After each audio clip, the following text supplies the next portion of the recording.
Hello, everyone, and welcome back to Chasing Psychological Safety. It's been a minute since we've had this conversation in this precise formula. We've been traveling and all over the place with new launches and amazing new clients. By the way, in this particular installment of the newsletter, we should also welcome our latest big client.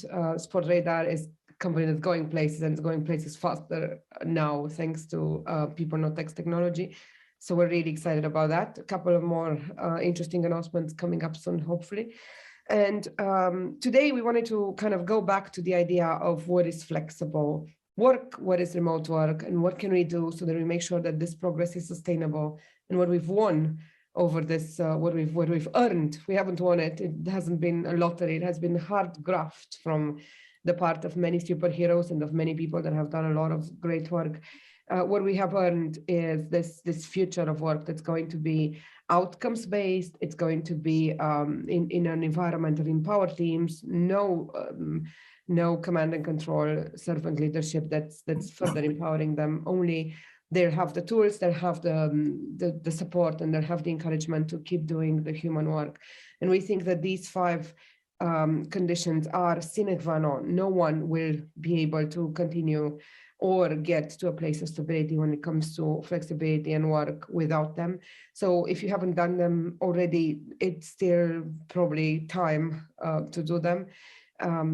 Again, go back to basics, question all the whys, all the topics that are heavy and are important to really inform how you're going to restructure this super flexible future of work and make it work for yourselves. There's a lot that can be done there.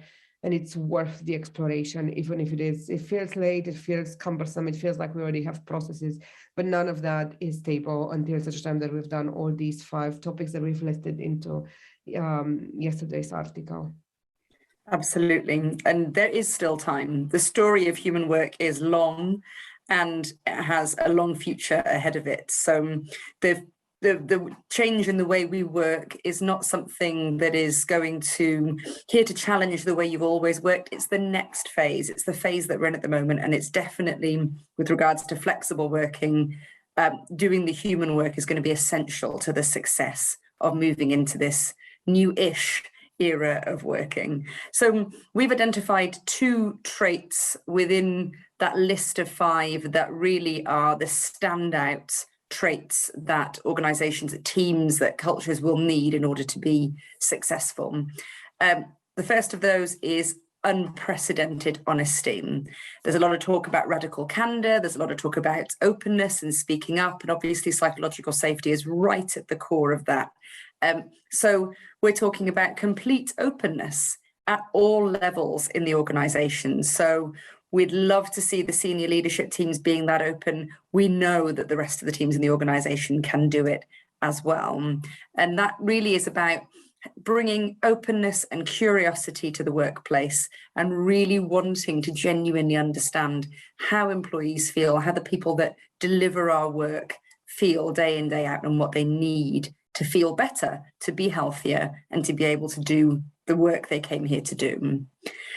And then the second one is this idea of a relentless focus on humanity and the human work and the emotional life of the team. So that is about being vulnerable. That is about having empathy. That is about being open to talking about emotions continually. The best, most high-performing teams in the world across all industries talk about being able to be themselves and really bring all of their ideas and their thoughts to the workplace to get the very best out of themselves and out of each other. That's how we get full engagement from teams. So that intentional work on individual and group behaviors, if you're not doing it already, just start doing it. Like anything, it takes time, but over time, we guarantee you'll see a change. So those 2 traits, unprecedented honesty and a real focus and obsession on the human work. And we know that everyone we're speaking to can do it. We see amazing examples of it every day in really adverse conditions. I should probably say that some of our clients are, not your digital natives, not your Silicon Valley darlings. They have overcome extreme adversity, and they come from what would be seen as a rigid incumbent-like structure, and they have still found ways to put the human work first, to get that message out there and say, we know we've paid you for delivery and operational work so far. We have now realized that that's wrong and you have to do the human work. Here are some of the tools, including ours, but there can be others that you can use. And here are some of the things that have worked for other people, a couple of ideas, some of our plays, coaching, whatever it is that it's needed so that people get started on the human work. Because once they do, we have yet to meet a team that's unable to do the human work once we know how to empower them and we distribute it at their level. So best of luck. Come speak to us. We'd love to help you move any faster. But if not, just keep at it. Go after those 5 points. Code them all in those two big traits that Fiona was talking about, and you cannot go wrong. Yep. Thanks, and see you next week. Bye. Thank you. Bye.